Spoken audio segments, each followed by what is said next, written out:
दुनिया में भारत एक आस्था का केंद्र है, क्योंकि यहाँ पर कई चमत्कारी और रहस्यमयी मंदिर मौजूद हैं। इनमें कई ऐसे मंदिर भी हैं जिनके रहस्यों को आज तक वैज्ञानिक भी नहीं सुलझा पाए हैं। ऐसा ही एक भगवान श्री कृष्ण का मंदिर है, जो दक्षिण भारतीय राज्य केरला के तिरुवरप्पूर में स्थित है और माना जाता है कि यह प्रसिद्ध मंदिर करीब 1500 साल पुराना है।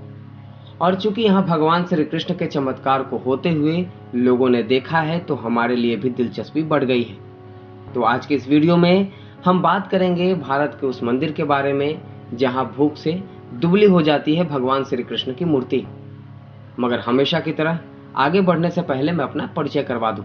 नमस्ते, मेरा नाम है कृष्णा और आप देखना शुरू कर चुके हैं theladdu.com।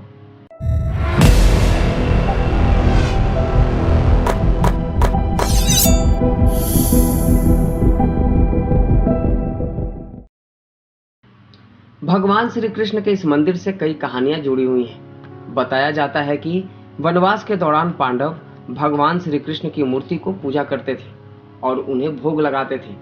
पांडवों ने वनवास समाप्त होने के बाद तिरुवरप्पूर में ही भगवान श्री कृष्ण की मूर्ति को छोड़कर चले गए थे, क्योंकि यहाँ के मछुआरों ने मूर्ति को यहीं छोड़ने का अनुरोध किया था। मछुआरों ने भगवान श्री कृष्ण को ग्राम देवता के रूप में पूजा करना शुरू कर दिया था।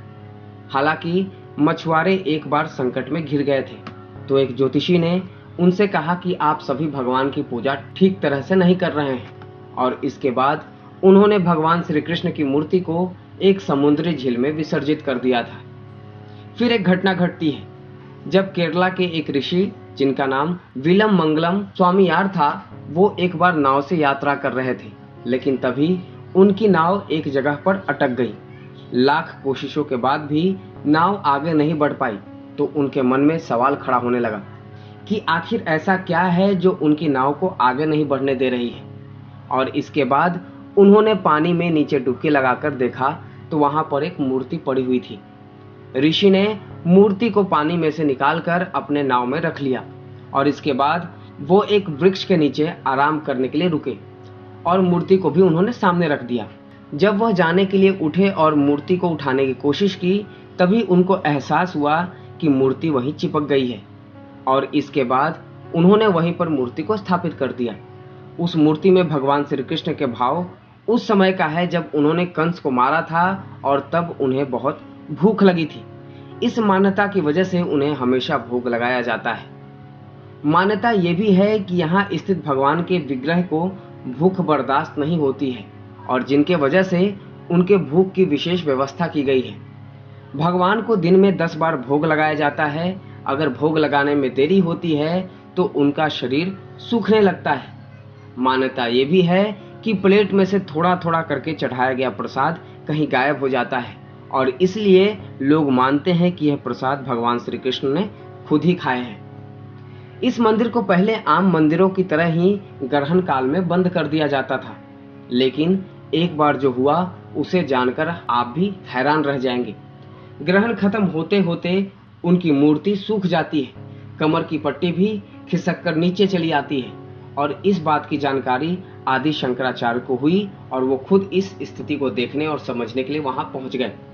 सच्चाई जानकर वो भी आश्चर्यचकित रह गए, और इसके बाद उन्होंने कहा कि ग्रहण काल में भी मंदिर खुला रहना चाहिए और भगवान को समय पर ही भोग लगाया जाना चाहिए।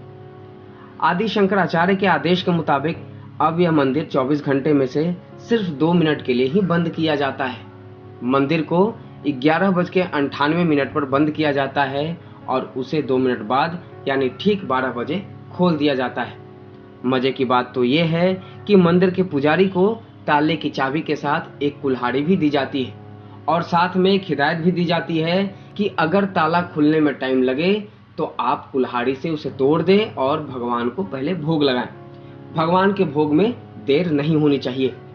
इसके अलावा भगवान का जब अभिषेक किया जाता है तो विग्रह का पहले सिर और फिर पूरा शरीर सूख जाता है, क्योंकि अभिषेक के समय में भगवान को भोग हम नहीं लगा सकते, और इस घटना को देखकर सभी लोग हैरान हो जाते हैं। तो अगर आप भी एडवेंचर के साथ साथ अलग अलग मंदिरों को देखने के और जानने के शौकीन हैं, तो आपको इस मंदिर में जाना चाहिए।